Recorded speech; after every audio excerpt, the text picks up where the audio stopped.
alunos. Mas desse semestre eu vou começar aconselhando de forma diferente, para que a gente consiga aí compreender o conteúdo, consiga prestar bastante atenção na aula, realmente absorver o conteúdo, porque essa é a nossa realidade, e eu particularmente não vejo aí para o momento uma possibilidade de mudança. O certo é quem está deitado, não sei se vocês estão deitados, se vocês já levantaram, levanta, põe o computador ou o telefone em um local que você consiga ficar sentado, pega o caderno e faz as suas anotações como se você estivesse na sala de aula. Não carregue esse semestre como foi o ano passado, que algumas pessoas só empurraram, né? Foi, vamos terminar, vamos terminar. Esse não, vamos fazer direitinho, vamos estudar mesmo para a gente absorver, né? Sétimo aí está pertinho do fim, segundo está começando, sexto está mais ou menos. Então, vamos tentar fazer isso, que vocês vão ver que dá para absorver bastante coisa, tá bom? Pelo menos eu espero. A disciplina que eu vou trabalhar com vocês é uma disciplina, eu não sei se eu posso falar que é tranquila, tá? Mas eu costumo. Vocês conseguem ver a minha tela já? Consegue. A minha tela verde, né? Então, Uhum. eu vou me apresentar primeiro para vocês e depois eu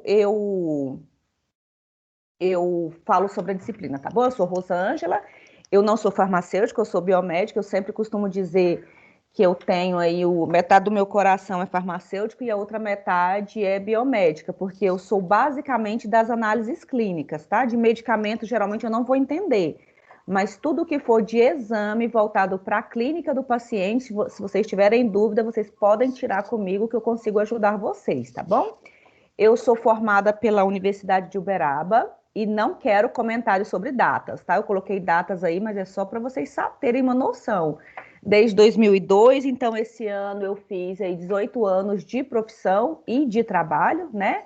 Depois eu sou especialista em citopatologia, que é justamente a nossa disciplina pela PUC. Eu fiz isso em 2006.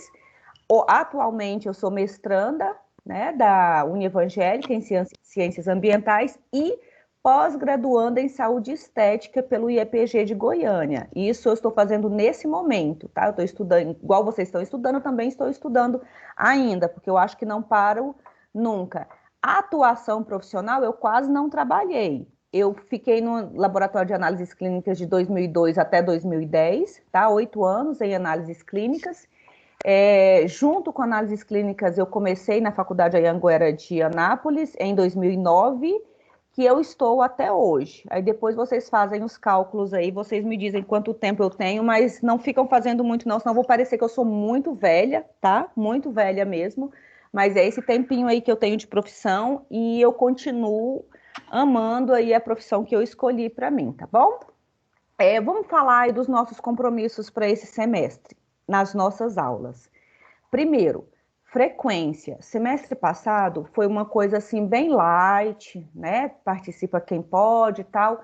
Eu acho que do semestre passado para cá já deu tempo de todo mundo se adequar à nossa nova realidade. Então, esse semestre, as frequências começam a contar. Inclusive, eu vou falar para vocês quando eu for baixar a lista de presença. Eu vou avisar, olha, para todo mundo que está aí. Eu vou baixar a lista de presença nesse momento, porque aqui no programa dá para a gente baixar aí a lista de presença, tá bom? Eu vou avisar quando eu for fazer isso. Lá pela metade da aula, quase final, eu baixo a lista de presença para vocês terem noção que naquele momento a lista de presença já foi computada, tá bom? A participação, no sentido de me responder, não me deixar falando sozinha, porque é uma sensação muito ruim essa história de a gente não falar com ninguém, ficar falando com as paredes enquanto dá aula, tá? Realização de atividades formativas, que são aquelas atividades que vão compor a nota parcial de vocês. Eu vou tentar montar isso dentro do próprio AVA para que não destoie das obrigações de vocês. Eu vou colocar, de repente, aí uma questão semanal para vocês responderem, mas dentro do próprio AVA. Até o semestre passado eu fiz isso, mas fora do AVA, vocês faziam no caderno e me apresentavam, tá? Esse semestre eu vou tentar colocar no AVA. Eu não, como o AVA abriu para a gente só ontem, não deu tempo de eu testar, mas eu vou testando e vou comentando com vocês como é que está para vocês irem realizando essas atividades, tá? e a realização da atividade avaliativa mesmo, que são as provas que vão acontecer da mesma... A princípio, estão aí colocadas para a gente da mesma forma do semestre passado, naquele formulário Forms que vocês, eu não sei qual foi a percepção de vocês sobre o formulário Forms, mas para mim, particularmente, eu não costumo chamar de prova, é uma atividade, uma vez que vocês podem lançar mão aí de tudo que vocês têm para realizar. Geralmente, só tira nota ruim quem verdadeiramente quer tirar nota ruim, mas aí vai de cada um, né? Então, esses são os nossos compromissos semestrais e eu vou cobrando de vocês à medida que as aulas vão acontecendo, tá bom? Por hoje a gente vai bem light, semana que vem eu já começo a cobrar de fato, porque aí não tem mais como a gente esperar, tá bom? E a citopatologia oncótica, alguém sabe o que é? O que a gente faz? Quem escolhe essa área? O que você faz da vida? Alguém pode me ajudar? O que eu faço em citopatologia? Não, Tem nunca alguém? conheci, nunca vi essa matéria, não. Quem está falando? Quando a minha tela está aberta, eu não consigo ver vocês. Quem está falando comigo? Divino. Divino. Você nunca ouviu falar? Não, Nada? Não sei não, nada. sei Alguém nada. mais, gente? Já é um bom começo. Não saber nada já é um bom começo. Quem mais? Ninguém? Fala comigo. Levanta da cama, gente. Toma um café. Não, não. Nada? Quem Não falou sei, agora? nunca ouvi falar. Nunca de nunca? Nunca de nunca. Nunca de nunca. Essa aí é Gente, nova agora. essa é novinha, novinha? É nova. Nova. Segundou Essa para nós, novidade. segundou para nós, então, né? Olha só, é uma disciplina que eu sempre começo falando que, de repente, nenhum de vocês vão trabalhar com ela. Isso não é desmotivando, não é isso. De repente, vocês nunca vão para a prática dela. Ah, eu não simpatizei, não vou trabalhar com isso, não. Mas todos vocês, todos, sem nenhuma exceção, vai ter contato com a citopatologia. E, de repente, vocês vão até passar vergonha com isso. E é uma coisa que a gente tem que tirar. Vamos tirar essa coisa de passar vergonha com a cito. Eu preciso compreender, mesmo que eu não vou trabalhar com a prática, mas eu preciso dar informações aos familiares. Quem vai para a drogaria vai pegar demais cito, tá? Demais mesmo. O que eu faço aqui na cito? Vou voltar aqui. O que eu faço na cito? Aqui, a nossa disciplina em particular, tá? Vai trabalhar a citologia, né, a análise celular da região genital feminina, tá? Então, nós vamos trabalhar aquele famoso exame de Papa Nicolau, tá? Ele vai ser todo destrinchado nessa disciplina. Nossa, e precisa de uma disciplina toda para fazer um exame, precisa de uma disciplina e muito mais, porque é um exame muito criterioso, muito melindroso, que requer muita cautela e muito cuidado, tá? Eu costumo dizer que vocês talvez não vão amar, mas eu espero que vocês também não fiquem odiando a disciplina, porque quando eu escolhi a citopatologia para atuar, eu fiz isso no meu segundo ou foi terceiro dia de aula com a professora dessa disciplina, mas eu não espero que vocês façam isso, tá? Isso a gente costuma dizer, especialmente aí para os meninos do segundo período, que a gente é escolhido pela área. Não somos nós quem escolhemos a área que a gente vai atuar. Ela que nos escolhe, ela que bate na gente, tá? E nos escolhe. Então, tranquilo. Outra coisa, no Brasil, a quantidade de citopatologistas, ela é bem restrita. Ela é bem pequena mesmo, não já foi bem grande, mas hoje ela é muito pequena. E em algumas regiões do Brasil, como, por exemplo, a cidade de Anápolis, a região aqui centro-oeste, ela é muito dominada pelo profissional médico, tá? O médico fazendo o exame. Eu não estou falando só do procedimento de coleta, eu estou falando da realização do exame como num todo. A gente tem muito médico fazendo, sendo que eu tenho outros profissionais que estão aptos a realizar. Mas aí é um caso à parte, depois a gente trabalha esse sentimento. Farmacêutico pode fazer, biomédico pode fazer, acredito que o biólogo também pode fazer citopatologia, mas todos, sem nenhuma exceção, inclusive o médico, apenas pode exercer essa área após especialização. nós, ao sairmos da disciplina, ao cursar a disciplina, não estaremos aptos a exercer essa área como outras áreas que a gente já sai do curso e já sai para trabalhar. Essa não tem como a gente fazer só as aulas da faculdade e achar que a gente vai dar conta de realizar o procedimento, tá bom? Então, essa a gente precisa obrigatoriamente aí de uma especialização de pós-graduação, tá bom? Aí eu coloquei aqui para vocês, e é um jeito meu de trabalhar mesmo, o conteúdo que nós vamos abordar durante todo o semestre. E em todas as aulas, eu vou passar esse mesmo cronograma para vocês. Sempre nos primeiros slides tem o cronograma e o dia da semana que a gente tá bom? Não sei se já está aparecendo para vocês, acredito que sim. Tem aqui todas as aulas que eu vou abordar no semestre, com as datas já, tá? E para vocês não se perderem. E aí eu vou marcando de verde as aulas que já foram passadas, para que vocês aí não se percam no conteúdo. Então, hoje a gente vai fazer uma introdução à citopatologia. Semana que vem eu já vou começar a falar dos tecidos, dos epitélios, a técnica de coleta, de fixação, coloração. Depois eu já venho para mucosas, depois eu vou falar de hormônios, tipos de esfregaços, alterações benignas, isso no primeiro bimestre. No segundo, eu vou trabalhar só com alterações malignas. Primeiro, benignas, segundo, malignas, tá?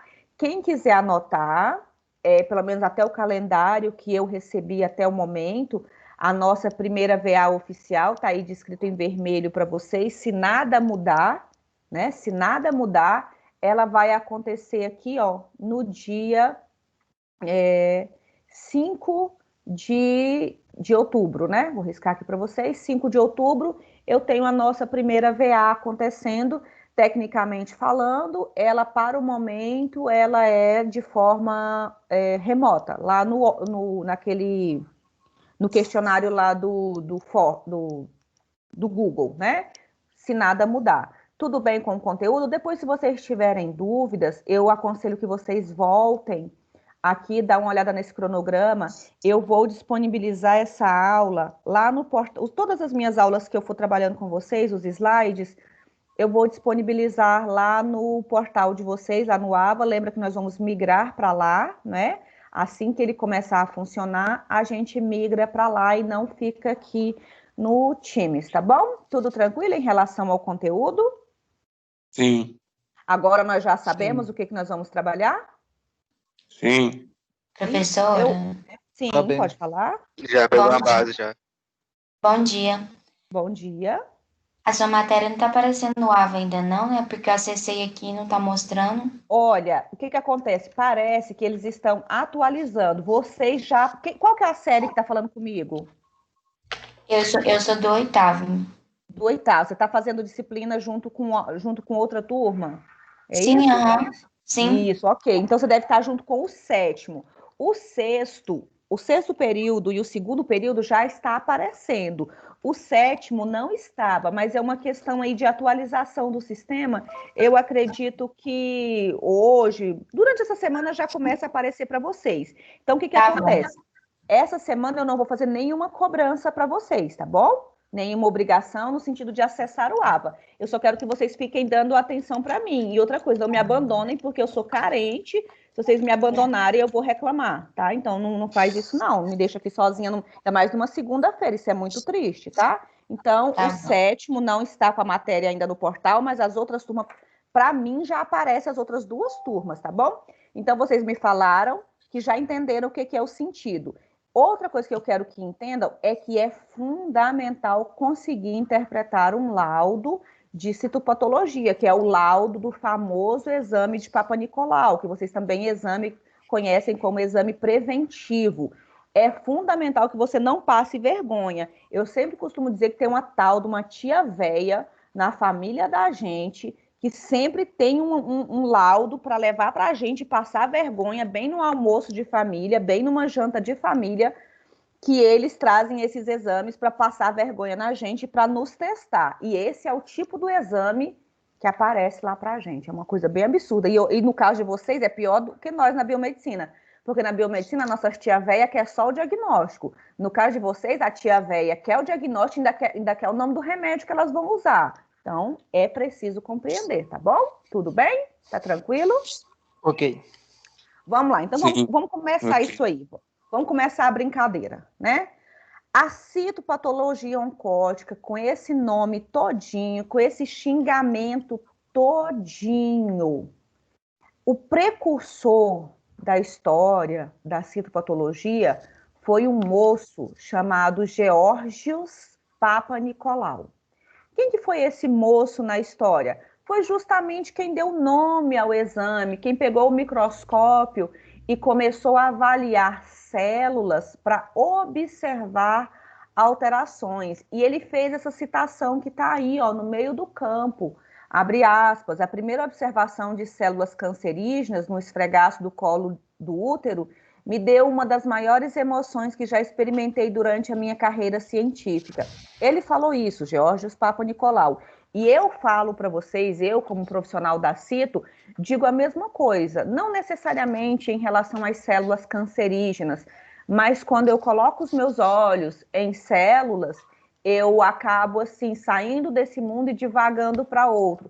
Todas as pessoas gostam, pelo contrário, a minoria das pessoas vão gostar de citopatologia, porque é 100% microscopia. Tem a clínica, lógica da paciente, que nos auxilia muito, mas o diagnóstico aqui é microscópico, tá? Então, a grande maioria de vocês não vão gostar da ideia da citopatologia no sentido da microscopia. Vocês gostam até o momento que eu estou trabalhando a clínica. Quando eu saio da clínica e entro na microscopia, vocês já começam a dar um passinho para trás, tá bom?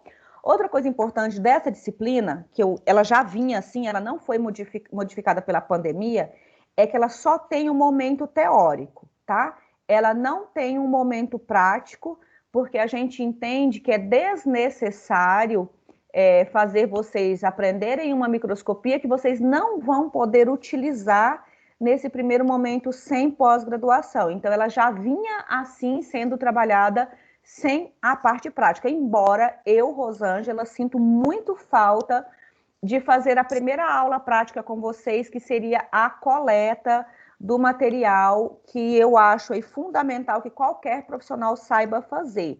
Porém, ela não vem mais com a modalidade prática, tá? Ela sempre, das últimas vezes que ela apareceu, ela veio aí 100% teórica, a gente está trabalhando ela 100% teórica. Meninos que estão aí, o que vocês entendem? Qual que é a ideia que vocês têm do exame de Papanicolaou? Qual que é a ideia, assim, básica de vocês? Quem faz? Como faz? O que se colhe? Como que é? Qual que é a ideia? É o exame de prevenção. Exame de prevenção. Quem está falando comigo? O Alex. Wallace. Quem é a paciente, né? Aqui nós só vamos, por enquanto, nós só vamos ofender as meninas. Em um momento da aula eu vou ofender os meninos, mas não agora. Qual é a paciente que faz o exame de Papanicolaou, que deveria fazer o exame de Papanicolaou? Ou o exame preventivo? É a paciente que já tem atividade sexual ativa. Exatamente. A paciente que tem indicação para a realização do exame de Papanicolaou, eu não me baseio muito na idade, mas e sim na sexualidade. Se é uma paciente que já iniciou a sua atividade sexual, ela precisa obrigatoriamente colocar no calendário dela o exame de Papanicolaou. Wallace, e de quanto em quanto tempo essa paciente faz, ou é só uma vez? Como é que funciona essa ideia aí do exame? Anualmente? Anualmente? Exatamente. Pelo menos uma vez ao ano, essa paciente deve realizar o exame de Papanicolaou. Se o exame der alterado, alguma alteração mais significativa, mais que só uma infecção, tá? Ela precisa realizar, de repente, a cada 4 meses, a cada 6 meses. Então, isso é de acordo com cada paciente. O que não é válido fazer o exame uma vez, fingir que era só daquela vez e pronto. Porque nós vamos trabalhar a ideia de que eu não estou buscando apenas uma infecção, porque a paciente fala assim para mim: nossa, doutora, eu não estou sentindo nada, para que eu tenho que fazer esse exame? A gente faz exames não é para achar a doença, eu faço justamente para não encontrar, para estar saudável. É por isso que eu faço com uma proximidade maior esse exame. O Wallace, que está falando comigo, logo um menino respondendo, né? As meninas estão com vergonha e os meninos estão respondendo. Qual material a gente colhe aí dessa paciente? Porque eu já vou falar para você. As pacientes chegam para mim e falam assim: nossa, eu não gosto de fazer esse exame porque eu sinto que está arrancando um pedaço de mim. Qual amostra verdadeiramente são coletadas dessa paciente? Células da região do ósseo cervical. Vocês estão lendo? Vocês estão atualizando, assim, no momento que eu estou dando a aula, vocês estão atualizando? Muito bem. É isso. Oi. Eu sou enfermeiro. Quem é o enfermeiro? Wallace? Wallace. Wallace, você é de Anápolis, Wallace? De Goianápolis. Você é enfermeiro de graduação ou técnico? Enfermeiro de graduação. Muito bem. Você colhe bastante exames na sua região? Ou não? Estamos preconceituosos? Só na época do estágio que eu colhi. Mentira! Sério? Não, pera, nós vamos ter que mudar isso. Os meninos, ainda então, quer dizer que existe aquele preconceito ainda que os meninos não colhem muito exame? Não acredito, minha gente. Estamos nesse mundo. E nós vamos trabalhar essa ideia de preconceito ainda, tá? O material coletado, gente, nós não, como nós temos enfermeiro aí, ele pode me afirmar, nós não retiramos nenhum pedacinho da paciente.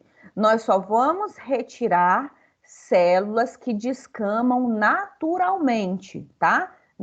Apesar da paciente fazer altas restrições no sentido de que, olha, doeu, machucou, sangrou, arrancou pedaço, isso não existe.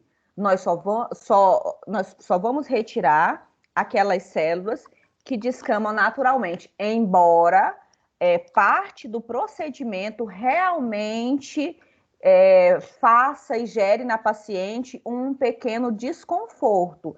Só que eu costumo dizer que o desconforto é proporcional ao conforto que a paciente está sentindo no momento de realizar a coleta. Quanto mais tensa ela ficar, mais dor ela vai sentir, tá? Infelizmente, essa é a realidade. E é justamente isso que afasta a paciente de nos procurar com uma frequência maior, tá? Eu imagino que agora, na pandemia, esteja bem pior essa ideia aí de coleta de amostra. Esse moço que aparece para vocês aí, na imagem, é Geórgios Papanicolau. O exame ganhou o nome justamente por causa dele. O boom da história de Papanicolau começou agora, eu acho muito recente, 1954, né? Foi de quando a gente começou a trabalhar verdadeiramente a ideia de avaliação. E veja bem, em 1954, a gente nem tinha ideia do que causava o câncer. Se vocês forem pegar a história para estudar, vocês vão ver que o câncer de colo de útero, que é o câncer que nós vamos trabalhar aqui, ele é um câncer que ficou mais conhecido, que aumentou o número de... Eu queria até ter pegado uma tabela do INCA, eu vou pegar na semana que vem para a gente analisar a quantidade de casos. O câncer de colo de útero começou a ficar famoso, falado, muito depois de 1954, muito depois da era de Papanicolau. Por quê? Justifico. Hoje, a gente tem noção do principal precursor do câncer de colo. A gente tem noção que não veio da minha mãe, porque minha mãe teve, eu vou ter, porque a minha avó teve, minha mãe teve, eu vou ter. Não existe essa correlação. Hoje, o principal precursor do câncer de colo de útero é o HPV, que nós vamos trabalhar em uma aula só para o HPV, porque ele é merecedor de uma aula só dele, e ele é considerado, ele é classificado como DST ou IST, né, uma infecção sexualmente transmissível, só que em épocas de Papanicolau, ele nem sabia o que era o vírus.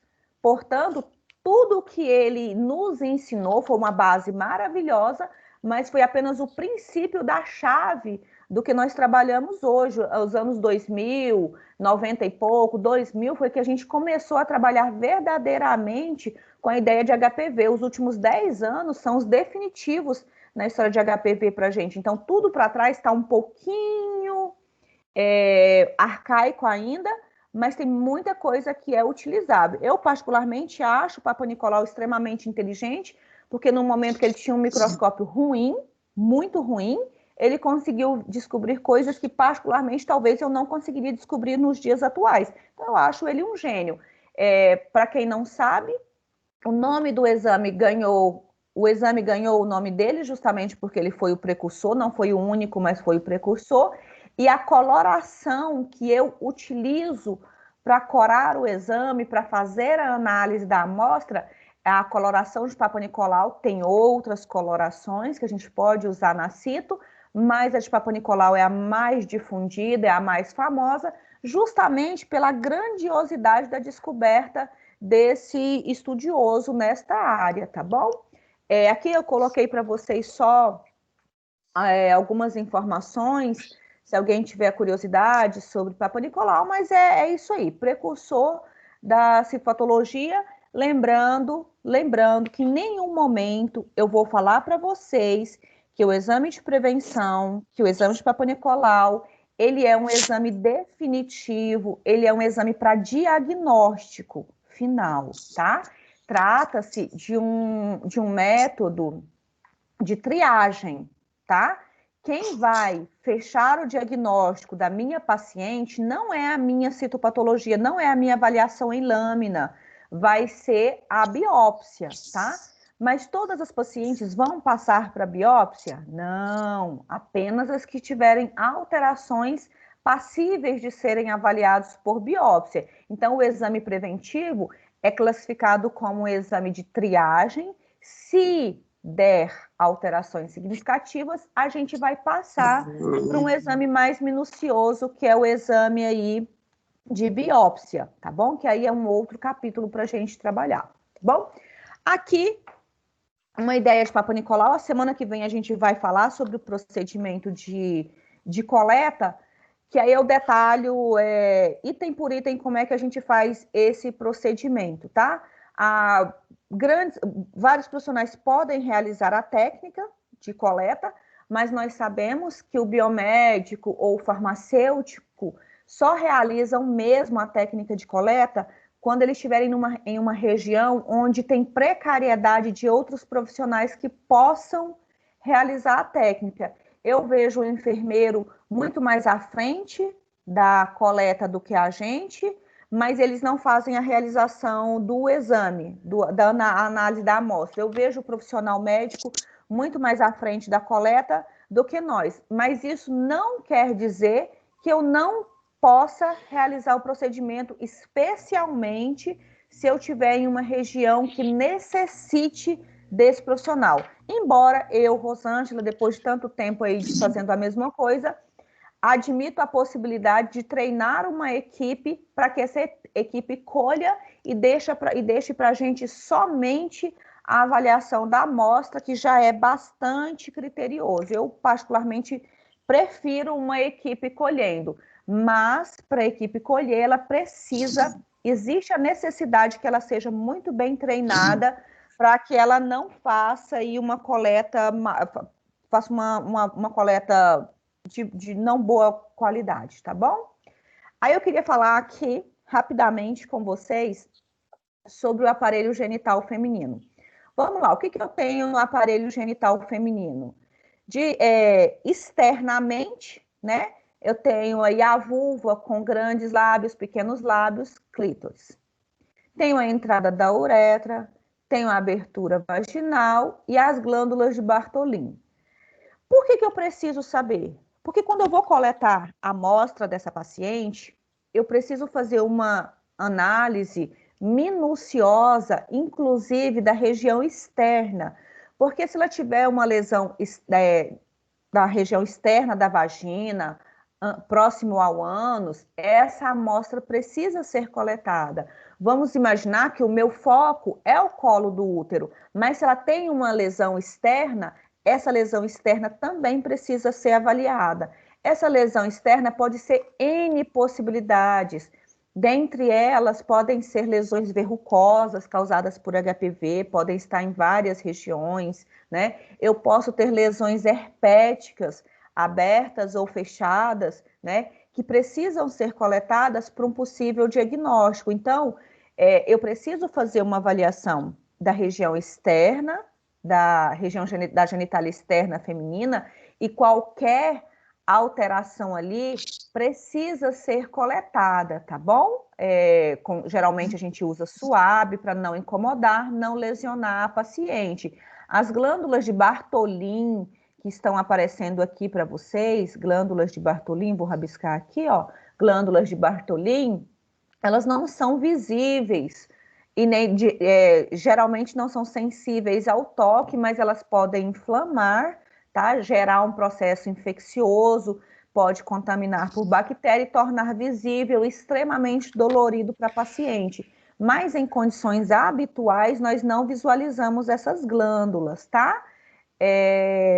Que mais? Aí, o que verdadeiramente me interessa é a região interna, que é o canal da vagina, cérvix, que está aqui, ó, que é o encontro da região que está fora, né, do útero, e esse desenho aqui em cima, o útero.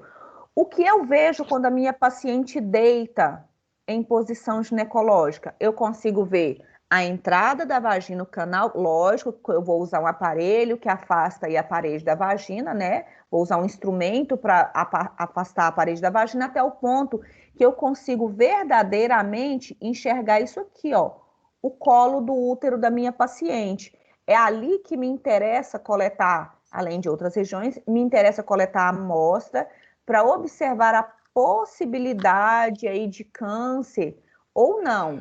Eu tenho aqui, na região interna do útero, eu tenho os tecidos que formam esse útero, agora eu vou começar a detalhar, tenho os ovários e tenho aí as trompas de falópio, né? Que vai levar aí, vai unir aí os óvulos com o espermatozoide para formar um embrião, tá? Tudo bem para essa anatomia? Vou detalhar assim vagarosamente. Esse canal vaginal, que parece estranho para vocês aqui, visualmente ele tem uma aparência enrugada, tá? É um tecido externo resistente e enrugado, tá? E uma coisa muito, muito, muito importante é que essas células que estão aqui, ó, no canal vaginal, eles respondem ao estímulo hormonal. Nós vamos ter uma aula só de hormônios também. O que é uma coisa responder a um estímulo hormonal? As células que estão ali têm receptores próprios para sentirem a presença de alguns hormônios. Quem são os hormônios que são importantes para mim? Estrógenos e progesterona. Então, a paciente, quando ela tem ciclo hormonal normal, esses hormônios terão influência sobre o tipo de célula, sobre a celularidade dessa região genital da paciente. O que você quer dizer com influências, professora? Eu quero dizer que, de acordo com o hormônio predominante no organismo feminino, é o tipo de célula que eu vou encontrar. Porque os estrógenos, por exemplo, têm a obrigação de amadurecer, né? De amadurecer as células daquela região. Então, quando eu tenho o predomínio de um determinado hormônio, simplesmente eu vou ter células mais jovens ou células mais maduras. Nós vamos trabalhar isso nos próximos capítulos. O que eu preciso que você compreenda é que eu tenho uma região dotada de receptores que vai reagir à presença de hormônios que circulam no meu organismo, tá bom? Outra coisa, toda moça tem esses hormônios? Não, as crianças não têm, portanto, esse tecido é o que eu chamo de atrofiado. Atrofiado porque ainda não recebe estímulo hormonal. E a minha idosinha, né? A minha idosinha também tem um tecido da região genital atrofiado. Por que ele é atrofiado? Porque ela não recebe mais estímulo hormonal. Professor, então eu pensei aqui uma coisa, se eu retirar os ovários, se eu fizer uma histerectomia radical, se eu entrar em menopausa precoce, eu também não vou responder a estímulo hormonal, verdade? Verdade, não vai. Por isso, os hormônios são tão fundamentais. E qual que é a diferença de um tecido atrófico para um tecido que está ativo, que está recebendo estímulo hormonal? Especialmente a espessura desse tecido vai mudar bastante. Como é essa coisa de mudar? Mudar é porque quando eu tenho hormônios no meu organismo, o meu tecido fica mais espesso, ele fica úmido, ele recebe umidade. Quando eu tenho um tecido mais fino, que é das crianças, das idosas, menopausadas, ele é um tecido mais fino, mais seco, com grande possibilidade de lesionar durante o procedimento de coleta, durante o ato sexual, ele pode abrir fissuras no tecido. Tudo em função de quê? Da falta de hormônios, tá? E já puxando a parte hormonal, já veio na sua cabeça, eu sei que veio, quando fala assim, nossa, mas ela não tem mais hormônios. Uai, faz uma sobrecarga de hormônio nela, professora. Faz uma reposição hormonal que dá tudo certo. Aí eu vou lembrar vocês de um boom de câncer que teve, quando todo mundo falava assim, foi herdado, foi não sei não sei de onde que veio um tal de um câncer de ovário, por exemplo. Excesso de hormônios. Então, eu não posso fazer sobrecarga de hormônio em qualquer paciente. Tanto que vocês vão ver, a gente vai trabalhar essa ideia de que nem toda paciente pode fazer sobrecarga hormonal. Porque, vamos imaginar eu já tenho uma predisposição a desenvolver um câncer, mas eu nem ia desenvolver ele nessa vida, ia ser na outra vida. Aí eu parei de menstruar, eu parei meu ciclo hormonal, acho que minha pele não tá legal, o cabelo não tá legal, as unhas não tá legal, quero fazer uma sobrecarga. Um médico menos treinado me indica uma sobrecarga hormonal. O que eu vou fazer? Em 1 ano, 2 anos, 5 anos, eu vou desenvolver um câncer, especialmente de mama, de ovário. Por quê? Porque aquele câncer, ele gosta de hormônio. Quanto mais eu der hormônio para ele é hormônio dependente. Quanto mais hormônio eu der para ele, mais ele vai crescer. Então, essa questão de sobrecarga hormonal tem que ser muito bem pensado, muito bem trabalhado. Caso contrário, a gente vai mais prejudicar do que ajudar a minha paciente, tá bom? Em se tratando aqui, do canal vaginal, vamos lembrar que ele é diferente da menina virgem para a moça não virgem, tá bom? Lembrar que bem na entradinha aqui, eu tenho uma película bem fininha de tecido muscular, aí antes da atividade sexual, que se chama ímen, que vai se romper aí logo nas primeiros contatos sexual. Aqui, na cavidade vaginal, ela é formada aí por 3 tecidos, eu tenho a mucosa interna, eu tenho a muscular intermediária e a adventícia externa. A primeira, que é a mucosa interna, é a que verdadeiramente nossos olhos vão enxergar. Ela é uma película bem fina, que parece, não sei se vocês lembram um pouco o tecido, aquele que recobre o fígado, carne de fígado, bem fininha, mas é meio enrugado, parece assim, dá a impressão de que os dedinhos molharam e tal. Essa é a impressão que a gente tem desse tecido. As demais camadas a gente não vai ver, porque elas estão debaixo, né? Mas aqui responde a estímulo hormonal, essa mucosa interna, tá bom? Tudo bem, menino? Tá tudo tranquilo? Sim. Ok. Sim. Então, vamos embora. Depois da vagina, paciente deitada em posição ginecológica, eu consigo enxergar o colo do útero dela, tá? Apenas o colo é o que eu vou ver para pacientes não esterectomizadas. Se ela já tiver retirado o útero, ela vai ter a vagina em fundo de saco. O que é fundo de saco? Tirou o útero, fechou o canal, fundo de saco, tá? Caso contrário, eu consigo ver o colo do útero com um ósteozinho, né, um canalzinho de entrada ou de saída, por onde sai aí o fluxo menstrual, tá?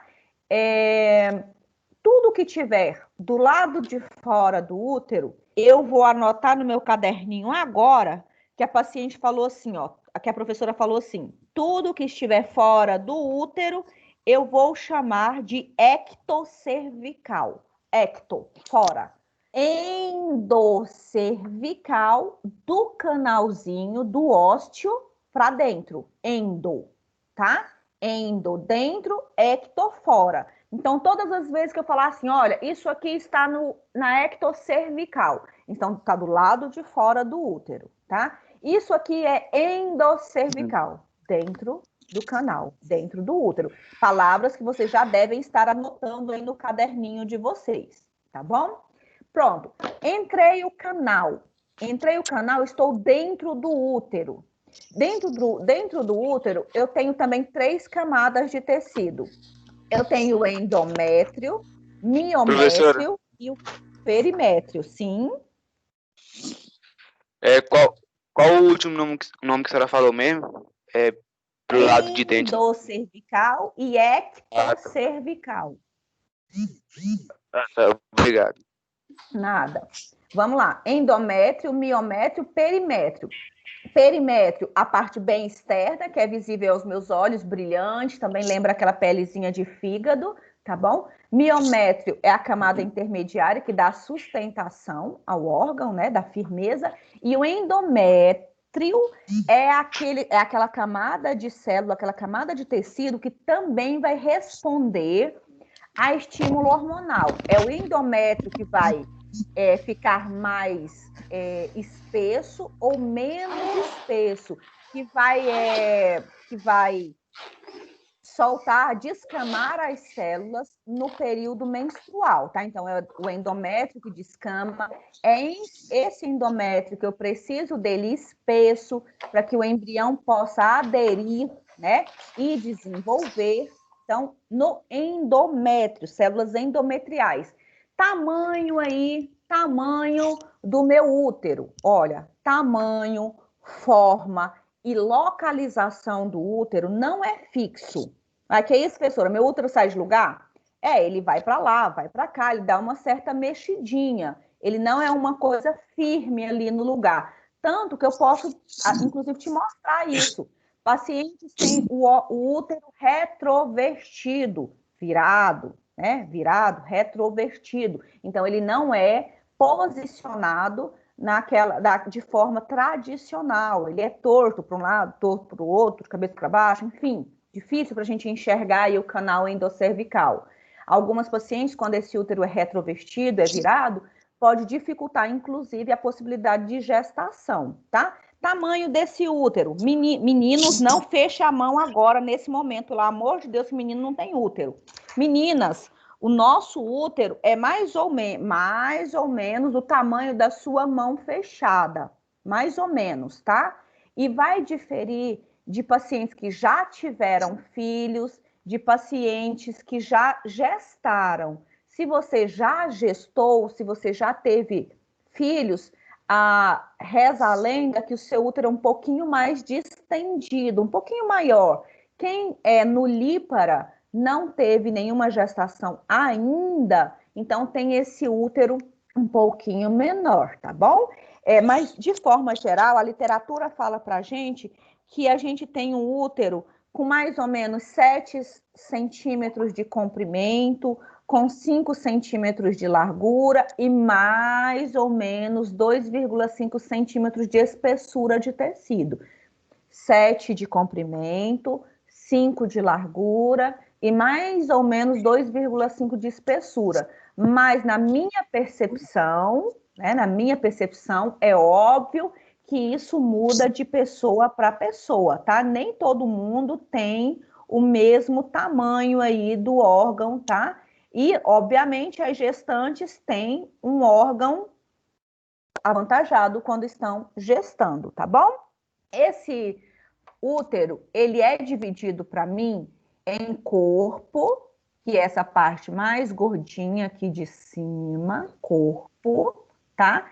E o colo, que eu já rabisquei aqui, que é a parte visível aos meus olhos.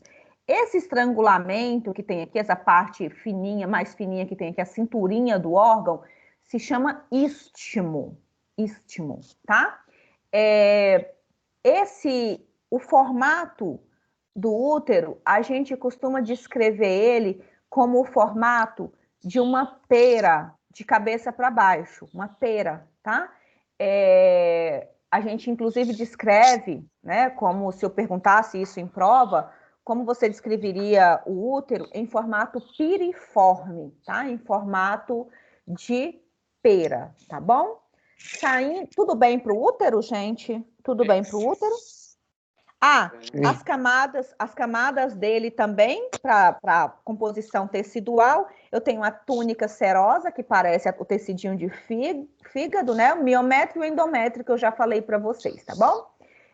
Aí eu vou aqui, ó, para as tubas uterinas, né? Ou antigamente chamado de trompas de falópio, essas mocinhas aqui, ó, que vai levar o bonito espermatozoide para encontrar o óvulo da minha paciente. Na verdade, do corpo do útero em diante, nós não vamos mais enxergar, é um tecido que nós não enxergamos mais, tá? As trompas, eu nem vou me ater muito a elas, porque a gente não colhe a amostra e não analisa amostras daí, tá bom? Apenas comunicação.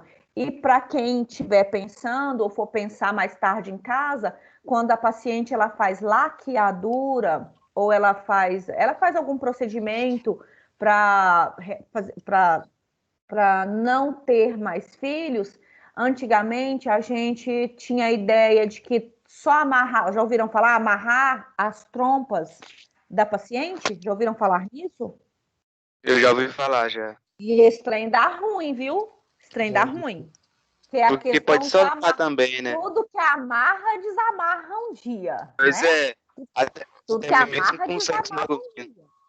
Olha, eu tenho um irmão fruto de uma laqueadura mal procedida, tá? Então, a sorte é que ele era homem, né? Só tinha mulher, a minha mãe só tinha mulheres, então, quando ela engravidou pós-laqueadura, foi um menino, então foi sorte para o médico, que meu pai, na época, queria matar o médico com essa história, né? Mas a questão de amarrar as trompas era isso mesmo, dava um nozinho aqui, ó, no comecinho das trompas, para não deixar comunicar óvulo com ovário, mas com o passar do tempo, o que acontece? Essa amarradura se desfazia e não era muito tempo, não. Questão assim de 1 ano, 2 anos, essa amarradura se desfazia e acabava gerando gestações não planejadas, né? O que aconteceu? O médico, a clínica, né, veio agora e falou, não, agora a gente não vai amarrar mais nada, não. O que nós vamos fazer agora? Agora nós vamos corta um pedaço de um lado, um pedaço do outro, para esse trem não comunicar. E eu vou contar um negócio para você. Esse trem regenera. Vou falar um negócio. Quando o menino quer virar menino, não tem para onde correr, tá? Já ouvi casos, lógico, muito raro, tá? Coisa muito rara mesmo. Deus, quem falou isso? Quem foi essa pessoa? Mateus. Porque eu tô achando que essa aula aqui é super masculina, só tem homem, né? Gente, não pode tirar vocês vão aprender comigo que vocês querem a namorada, a esposa, a amiga, mãe de vocês é com útero. Pelo amor de Deus, não com o útero dela, não. Oi? Não, nós vamos ensinar ela a fazer. Nós vai fazer ela fazer abstinência. Vai fazer abstinência e não vai fazer menino mais, não. Chega disso. Olha só, então agora, as laqueaduras, o médico tira um pedacinho, tá? E, assim, brincadeiras à parte, realmente existem alguns casos bem seletos na literatura que falam em regeneração. Mas aí o clínico vem retirando cada vez um pedacinho maior, aí fecha de um lado, fecha do outro, para tentar não regenerar, né? Mas regenera até em homem. Muito raro, mas acontece, tá bom? Saindo das trompas, dessa questão de fazer cirurgia, o povo aí já está querendo fazer cirurgia radical, mandando arrancar o útero das moças. Meu amigo, você não vai aguentar essas moças sem hormônio, pelo amor de Deus. Deixa o útero delas aí. Nós vamos passar para os ovários. Tecnicamente falando, e olha o que eu falei, tecnicamente falando, a moça tem 2 ovários funcionantes. Por que eu falo tecnicamente? Porque algumas pacientes precisam retirar, né, um dos ovários por cistos ou alguma outra lesão e acaba ficando com um só. Ovário é fundamental na vida das meninas que querem ser bonitas para sempre. Para sempre, mas não sempre tão longe, tá? Por Mas quê? se ficar só com um. Mas se ficar só com um, prejudica na saúde ou não? Ah, quem tá falando comigo? Matheus. Matheus, quando a gente perde um ovário, o outro faz função dobrada. Legal, funciona bem demais. Não tem problema, não. Lógico que nós vamos falar aí numa certa dificuldade para gestar, se for o caso, mas tudo que dá para se resolver. Porém, se perder os dois, aí o meu problema já começa eu já começo a ficar mais pesarosa. Por quê? Qual que é a função principal aí dos meus ovários, Matheus? Qual que é a função dos meus ovários, Matheus? Produção de Hormônios. Peraí, é muita gente. Vocês estão brigando para responder. Peraí, que eu vou entender. Alguns falaram aí produção de óvulos. Levanta a mão quem falou óvulos. Eu Quem? Vou dar nota agora. Estou dando nota, distribuindo nota hoje. Eu quem? Cássia. Kátia. Olha só. Cássia. Isso. Muito bem, Cássia. Não tinha escutado sua voz ainda. Cássia, muito bem, produção de óvulos. Mas vamos deixar uma coisa bem clara, Cássia. Você produz óvulos durante toda a sua vida? Não. Quando você produz óvulos? Durante o meu período menstrual. Antes do meu período menstrual. Certo? Antes do meu período menstrual. Não, está errado. Cássia, mas nós vamos resolver seu problema agora. Puberdade. Quem falou agora? O Marcos. Olha, meninos, nós vamos ter que reler a nossa literatura. Vamos ter que reestudar. Mas ele não vai, não, ele é enfermeiro, pô. Hã? Ele não vai valer, não, ele é enfermeiro. Mas ele errou também. Não é bom, não. Ele errou também, não ajudou. A enfermagem não ajudou ele. Olha só, as meninas só produzem óvulos na vida embrionária, tá, meus amores? Vocês esqueceram daquela regra? Todos os óvulos que estão comigo hoje, eles já existem desde quando eu nasci. Eu não consigo produzir nenhum óvulo durante a minha vida. Vocês já leram sobre isso? Coisas que falam assim, nossa, os óvulos das moças são todos velhos, porque eles já nascem com ela. É verdade, os meninos produzem espermatozoides todos os dias da vida dele. Nós não produzimos, nós já nascemos com a quantidade que nós vamos ter durante toda a vida. O que vocês falaram de ciclo menstrual é que durante o ciclo menstrual vai se amadurecer um folheto e liberar o óvulo, mas ele não foi produzido naquele momento. Ele simplesmente foi liberado, tá? Óvulos só na minha vida embrionária. Depois disso, eles vão ficar guardados lá nos ovários e à medida que eu for menstruando, né, que eu entrar em ciclo menstrual, eu libero um óvulo. Aí esse um óvulo é para virar um bebê. Às vezes, algumas pacientes liberam mais de um óvulo, portanto, podem fazer gestações gemelares de óvulos diferentes, mas pode ser gemelar sem ser 2 óvulos também, tá? Então, o que eu quero que vocês compreendam é que a ideia de quanto mais idade eu tenho, mais idade tem os meus óvulos. Óbvio que não é nossa obrigação discutir genética aqui com vocês, mas a gente sabe de muitos estudos já por aí que mães com idades mais avançadas, pais também, que vou ofender também, não vou carregar a culpa só para mim, não. Vou para os dois. Pais, mães com idades mais avançadas têm grande probabilidade, né? Grande probabilidade de terem filhos com síndromes, portadores de desordens genéticas. Óbvio que eu não estou fazendo uma afirmação definitiva, porque existem filhos de pais jovens com desordens genéticas, mas esse é um fato que nós devemos levar em consideração nas gestações após... Quantos anos eu vou falar? Antigamente eu falava após os 30. 30 eu acho que é menina hoje. Após os 40, tá? Gestações após os 40 é uma coisa assim a se pensar, tá? A se pensar. Compreendido, meninos? Tranquilos essa questão? Então, as meninas já podem aí fazer os cálculos de quantos óvulos vocês têm aí, quantos ainda vão gastar no decorrer da vida, tá? Então, essa é uma das funções dos ovários. Outra função igualmente importante é a produção de hormônios. Isso sim é muito mais importante, porque filhos, né? Às vezes as pessoas nem querem, mas hormônios todo mundo quer. Você não vai conseguir viver, ter uma vida feliz sem a presença de hormônios no seu organismo. Quais hormônios são produzidos aí nos ovários? São produzidos pelos ovários. A gente chama de hormônios ovarianos. Quem são eles? Quem são eles? Cadê meu amigo enfermeiro? Cadê a Cássia? Quem são os hormônios? Vocês estão pesquisando no Google enquanto eu vou perguntando? Oi? Progesterona? Progesterona e, fundamentalmente, estrógenos. Vamos falar assim comigo, ó. Estrógenos, no plural. Porque estrógenos é um grupo de 3 hormônios, tá?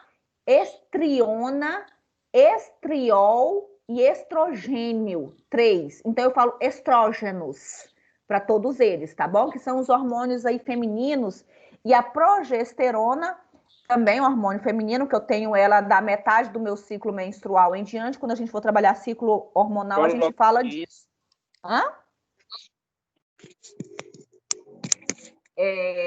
Então, eu tenho esses hormônios. Por que a professora bate na tecla de que é muito importante? Gente, o cabelo das meninas, um cabelo mais bonito, viçoso, uma pele jovem, mais viçosa, com brilho, as unhas, tá? As unhas, tudo é em função da concentração de hormônios. Se eu tenho hormônio, eu estou jovem. À medida que os meus hormônios começarem a decaírem, a diminuírem, eu vou começar a manifestar aquelas coisas que acontecem na menopausa. A pele vai ficar feia, o cabelo vai ficar feio, as unhas vai ficar feio.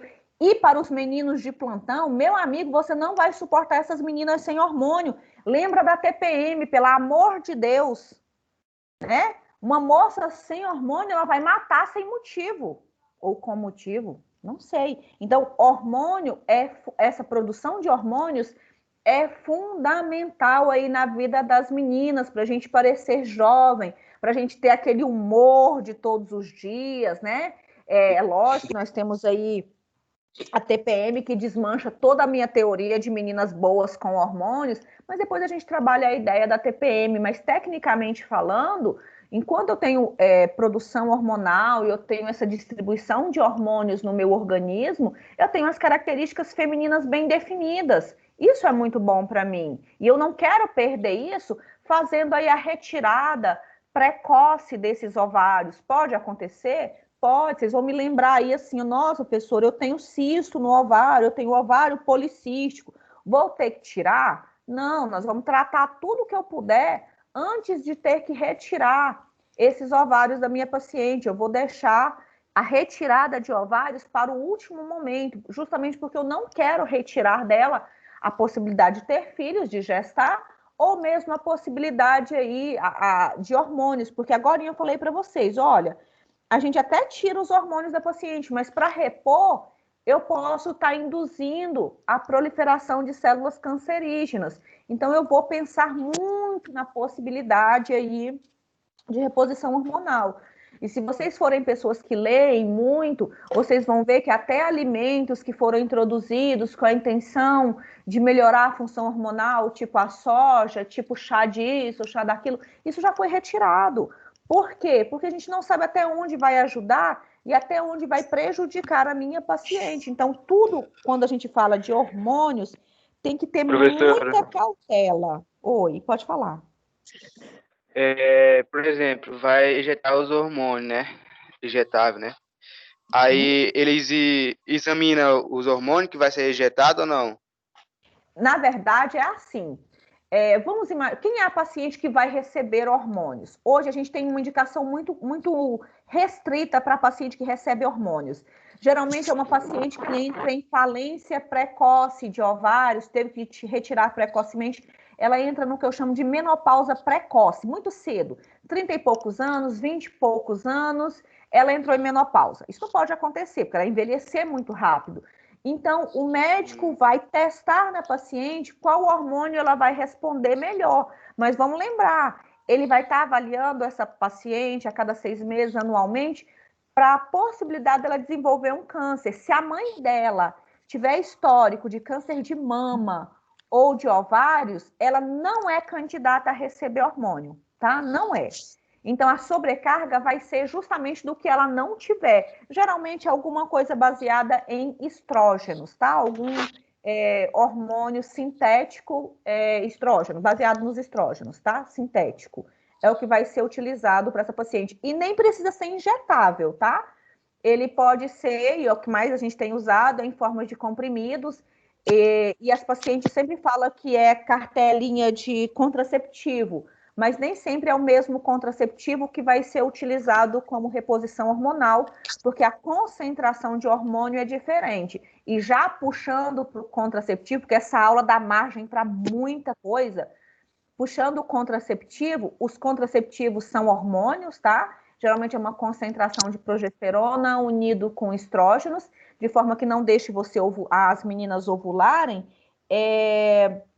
A concentração desses hormônios vem decaindo com o passar do tempo. Antigamente, as meninas usavam um contraceptivo, tipo uma bala de canhão, bem concentrado mesmo, para evitar a gestação. Com o tempo, a gente descobriu que a gente pode dar uma sobrecarga bem menor de hormônio que vai evitar a gestação. Então, hoje a gente está trabalhando com uma concentração mínima que consiga evitar aí uma gestação, tá? Então, o hormônio vai ser definido. Na verdade, é uma adaptação. Faz a paciente adapta, consegue adaptar, então continua, troca. É mais ou menos assim que a gente faz com a questão do hormônio, tá bom? Professora. Oi. Por que na pós-gravidez, né, enquanto a mãe ela está antes da amamenta, ela usa o desogestrel no lugar de outros hormônios. Eu sou balconista. Aí ele não deixa secar o leite, né? Exatamente. Eu não sei se eu entendi a sua pergunta, porque falhou para mim. Mas vamos ver se eu consigo te ajudar. Olha só, o contraceptivo que é indicado agora na pós-gestação é um sintético que não vai interferir na amamentação, que não interfere na questão do leite, né? Não pode interferir na questão do leite. Interfere. Não pode interferir. Os outros podem interferir. E outra coisa importante, a concentração do hormônio daquele medicamento pós-gestação, ela é bem baixinha, mas o suficiente para evitar uma nova gestação, porque a gente sabe, nós temos histórico de pacientes que engravidaram logo após o parto, tipo 1 mês, 2 meses depois já está grávida de novo. Isso é um perigo, né? Porque o corpo nem está pronto para receber uma nova gestação e nem a mãe quer uma gestação tão próxima assim. O que acontece? Com o tempo, a gente tem observado que esse medicamento que é induzido pós-parto, que não interfere no leite, que tem uma baixa concentração de hormônio, ele pode ser continuado, tá? Inclusive, as meninas estão usando ele de forma intermitente. O que é isso? Sem parar para fazer o sputting, para poder deixar sangrar, né? Então, por quê? Porque ele é bastante útil, só que aí ele só é útil se não deixar a paciente sangrar. Se deixar sangrar, ele já não está funcionando mais. Mas tudo é questão de hormônio, é questão de adaptação. Tá? O que funciona para mim não vai funcionar para todas as meninas. Eu vou dar o meu exemplo, que aí de repente não ofende ninguém, tá? Eu usei o mesmo hormônio da minha pós-gestação durante 6 anos, tá? Então, depois do meu parto, eu fui indicada a fazer um hormônio, né, um contraceptivo que poderia ser usado durante a amamentação, durante a lactação, que não fosse interferir, e o meu organismo respondeu bem a esse hormônio durante 6 anos. O meu filho tem 6 anos hoje, tá? Eu não acho que era um medicamento ruim, não acho que era fantástico. Eu continuaria utilizando ele por mais 6 anos, mas aí eu vou falar para vocês, vai ficar aqui entre nós, estou gravando, mas ninguém nem vai ver, né? Eu já fiz meus 40 anos, eu já quarentei. Se eu já quarentei, foi a hora que eu botei a cabeça no travesseiro e falei, olha, agora chega de sobrecarga. Não parece, não. Obrigada, olha as olheiras de quem nem dorme. Olha só, então quando eu quarentei, eu conversei com a minha médica, a gente trabalhou o sentimento que eu queria retirar a sobrecarga hormonal, porque a partir de agora eu estou mais predisposta a fazer tumor de mama, de ovário, de alguma outra região. Então eu sentei com ela e falei, olha, eu acho que o remédio funciona bem em mim, eu me sinto bem com ele, a minha pele fica ótima, tudo fica ótimo, mas eu acho que para mim já deu a questão hormonal. Eu, particularmente, não tenho mais a pretensão de ter filhos, então eu quero mudar para outro método contraceptivo. Eu mudei para um DIU, sem hormônio, mas justamente por entender que o meu organismo não pode mais receber essa sobrecarga de hormônio. Meninos, mas isso sou eu, tá? Esse é o meu organismo. De repente, outras pacientes não vai sobreviver a TPM, o rosto vai encher de espinha, vai ficar acneica, vai ficar, né? Então, precisa da sobrecarga. Todas as vezes que eu for falar de hormônios com vocês, eu vou falar, olha, gente, a regra é essa, mas cada organismo vai responder de um jeito. E vocês, como farmacêuticos, especialmente quem tem a intenção da farmácia clínica ou mesmo o balcão, vocês precisam estar muito prontos para esse tipo de situação, porque é uma coisa muito cotidiana, né? E eu estou me preparando para encontrar o farmacêutico na farmácia clínica, aquele que atende o paciente e consegue solucionar o problema dele sem que ele chegue no médico. Então, eu estou me preparando para vocês para isso. Então, quando eu trabalho essa ideia de hormônio, é para que vocês abram a caixinha e saiam dela. Abram a caixinha e saiam dela. Aprendam a pensar. Eu não quero vocês pensando com um negócio assim no rosto que só consegue ver aquilo. Não. Nós vamos trabalhar a ideia de que cada organismo responde de um jeito. Tá bom, meninos? Tá bom? Fala comigo. Entendi. Entendeu? Ok. Entendeu? Tudo ok? Tranquilos aí para a questão hormonal? Tranquilos aí para... Professora? Oi, pode falar. Como que funciona a questão da pílula do dia seguinte, né? Nossa. Porque ela também é Sempre uma dosagem bem alta de hormônio, né? Uhum. Eu queria entender o que acontece Quem está quando a falando pessoa... comigo? Quem está falando Leidiane. comigo? Leidiane. Você não tinha falado? Bom dia, Leidiane. Agora eu já estou Bom começando a ficar dia. animada. Ali perto das 10 o negócio começa a ficar animado para mim. Leidiane, olha, eu tenho muito medo. Vocês precisam ter, como farmacêuticos, muita cautela com a questão da pílula do dia seguinte, tá? Porque em drogaria se vende muito, professora, e as pessoas perguntam demais. O que acontece? Deixa eu dar uma noção para vocês. Eu trabalho com vocês, que eu chamo de adolescentes, eu não sei qual é a idade de vocês, mas eu trabalho com adolescentes. Só na Anhanguera, nós vamos para 12 anos. Antes disso, eu já vinha de uma vida profissional que eu trabalhei dentro de um hospital, dentro do laboratório de um hospital, por mais 8 anos. Então, eu tenho uma vida pregressa que lida muito com essa questão adolescente adulto e coisas erradas. A meninada pensa assim, ó, namorei sem precaução, taca ali a pílula do dia seguinte e resolvido o problema. Veja bem, gente, a pílula do dia seguinte, ela é uma bomba. Não estou falando mal, 100% mal não, tá? Porque tem casos que é necessário utilizar. Ela é uma bomba de hormônios. Por quê? Porque ela, segundo, se eu não estiver equivocada, segundo a bula, ela pode ser utilizada até 72 horas após o contato sexual, né? Isso mesmo. O que acontece? Eu tomo num mês uma cartelinha com 28 comprimidos. que tem uma concentração de hormônios, X. A pílula do dia seguinte, ela tem quase, vamos pensar assim, quase a concentração do que eu deveria beber no mês numa pílula só. Tanto que a principal queixa das meninas pós-pílula do dia seguinte fiquei sem menstruar 1 mês, 2 meses, quando veio um pouco, parou, e aí eu não sei se eu tô grávida, não sei se eu não tô, virou uma loucura. Mas, gente, você pegou uma bomba... Fica doido. Hã? Aí todo mundo fica doido, né? Fica paranoico. É onde a farmacêutica ganha dinheiro vendendo. Isso que ia acontecer comigo. Eu fiquei desesperado. Ó as histórias aparecendo. Segunda-feira, de manhã, eu vou contando. Veja Isso bem, vende gente. muito, viu? Pílula vende Vende muito. demais, eu sei. E é indiscriminado. É indiscriminado. É uma coisa bem absurda, pensando que vai resolver os problemas do mundo. A menina bebe a sobrecarga, vai desfazer todo o ciclo. E só vai funcionar, minha gente, para quem Deus quiser. Vocês têm um Deus no coração? Espero que tenha. Porque se não tiver, meu amigo, se o nenê for para vingar, ele vai vingar com pílula ou sem pílula. Você pode ter certeza que vai. Eu, particularmente, não gosto dessa indicação. Mas o que você precisa entender, Leidiane, é que é uma sobrecarga hormonal que vai desfazer todo o ciclo formado. Toda a ideia de ciclo hormonal vai desfazer. Tá? Oi? Não, nada não. Professora. Tá bom.